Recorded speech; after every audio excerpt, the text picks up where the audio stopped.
Good morning, it's today again. Welcome back to Joseph's Reserves. I'm Joseph and I store 20% of my income in the form of rare coins and precious metals. Today is part 3 of a 5-part series I'm calling The Foundations of Wealth. In the first episode of the series, we asked, what is money? We discovered that money is simply a medium of exchange that allows us to trade our labor for goods and services. And we discovered that every civilization across time filled that role with gold and silver. In part 2, we asked if gold and silver fulfilled that role so well, why did we stop using them? We followed history of the dollar and saw that our monetary system gradually changed over time. And today I want to answer what I believe is the most important question yet. How do we preserve the value of our life's work? Congratulations to Matt M. for being the first to comment on my last video. The race to the comment section does support the YouTube algorithm and helps my channel out a lot, so thank you for the support. If you would like to join the race, hit the bell notification next to the subscribe button and make sure that you are the first comment. Who knows, you might be the next shout out. Did you know that the average American earns about $66,000 a year, and the average career lasts about 45 years? At today's numbers, that works out to almost $3 million over a lifetime. $3 million. So here's my question. If the average American is currently earning nearly $3 million over their lifetime, why aren't more Americans retiring as millionaires? Where does all that wealth go? Did they not work hard enough? Did they simply just spend every single dollar? Well, of course, we do have to spend money. We buy food, we pay rent or a mortgage, we raise children, we pay taxes. We do enjoy vacations from time to time, but that's not the point. The point is, whatever portion of our life's work we choose to save, how do we make sure it still represents our work even decades from now? Because we don't actually work for dollars. We work for something much more valuable. We work for purchasing power. Every paycheck represents hours of your life, hours you're never going to get back. You're exchanging your time, your energy, your skills, your labor for purchasing power. So the real question here isn't how many dollars can I save? It's can I preserve the purchasing power of my labor? And you might be thinking, why not just set the dollars aside? Let me bring back an analogy from part 1. Imagine you are measuring your desk every year. You might start with a 3-foot desk, 36 inches. But then someone comes around and says the definition of an inch is different. It's 2% smaller. Your 36-inch desk is now 36 3/4 inches. That's not that big of a deal, but every year the inch gets shorter. Eventually your desk appears to be longer. Even though nothing about the measurement changed, you'll soon end up with a 5-foot desk. And that's how I think about inflation. Most people think inflation simply means the prices are going up. But another way to think about it is that the measuring stick itself is what changes. If the dollar gradually loses purchasing power, then everything measured in dollars appears to become more expensive.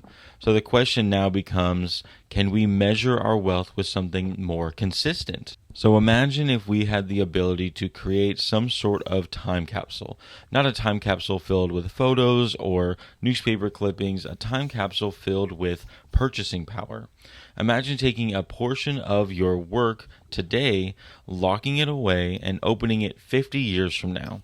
If you found that that time capsule could still purchase roughly the same amount of goods and services that it did when you originally put it in that time capsule, wouldn't that be incredible? To me, that's one of the greatest definitions of wealth preservation. And precious metals, gold and silver, are the closest things to that wealth time capsule we can have. So, has 1 ounce of gold really held its purchasing power over an extremely long period of time? The answer is yes, but it is impossible to prove with just one perfect example. And that's because the world itself changes. Technology changes, products improve, standards of living rise. A house today isn't the same house someone lived in thousands of years ago. A car simply is not the same thing as a horse. So instead of looking for one perfect comparison, let's look at 4 different categories. Each one we're going to compare roughly 500 to 1,000 years ago, 100 years ago, and finally today. Because altogether, these examples can paint a remarkable picture. We'll start with high-end clothing. 500 to 1,000 years ago, 1 ounce of gold could purchase one outfit of exceptional quality. Not ordinary garments, but finely crafted clothing made by skilled artisans and worn by people of considerable means. 100 years ago, 1 ounce of gold could purchase a high-quality, professionally tailored gentleman's suit. And today, 1 ounce of gold can still purchase a high-quality, custom-tailored suit from a skilled tailor. Now, that's not a perfect comparison. Modern manufacturing has made everyday clothing much, much cheaper. Most people don't spend $4,000 on a suit, but we're not comparing average clothing. We're comparing the highest quality clothing available in each era. Next, we can look at transportation. 500 to 1,000 years ago, 1 ounce of gold could purchase a quality riding horse. Not the fastest horse in the kingdom, but a dependable horse that could carry you and maybe your family, your belongings, where you needed to go. 100 years ago, 1 ounce of gold represented meaningful transportation for the average person. That could have been a horse, a wagon, or eventually one of the earliest automobiles available at the time. Today, 1 ounce of gold can still purchase a reliable used vehicle in many private sales. Maybe it's older or it has high mileage. Maybe it doesn't have every modern convenience, but it gets you where you need to go. The technology has changed, but the purpose didn't. If anything, this might even drive my point even further. A vehicle with no air conditioning that sputters down the road might actually be more comparable to buying a horse 500 to 1,000 years ago. And we can also look at housing. 500 to 1,000 years ago, roughly 100 ounces of gold represented the value of a sustainable family home or homestead depending on the region and exact time period.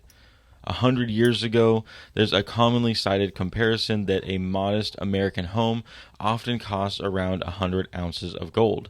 And today, 100 ounces of gold still is within the range of many modest homes in numerous parts of the United States. Again, this is not a perfect comparison.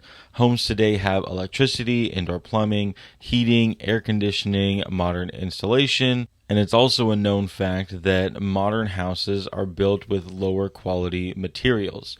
Older buildings just last longer. Overall, the point is that the amount of gold representing a meaningful home has remained surprisingly similar.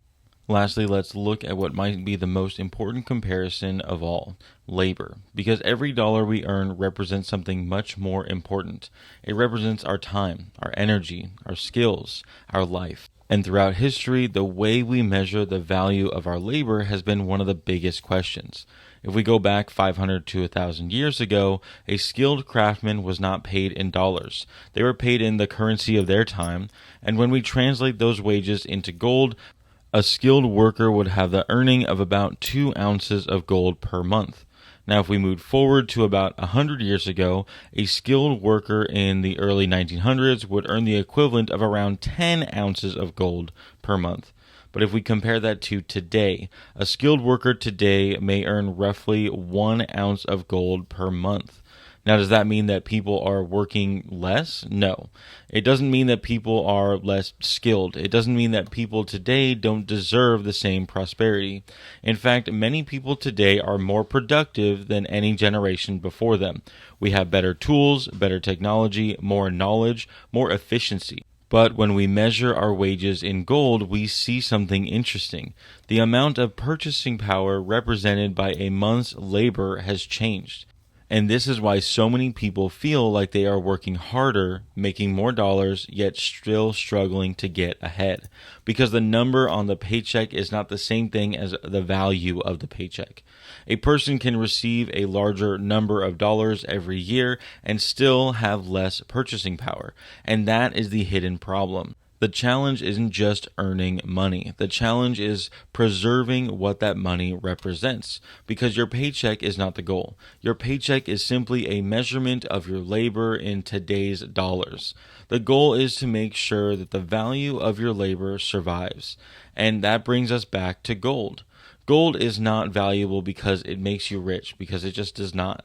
Gold is valuable because for thousands of years, people have used it as a way to preserve their value of their work. And when we look at something's purchasing power, the amount of money it takes to purchase something, gold stands on top.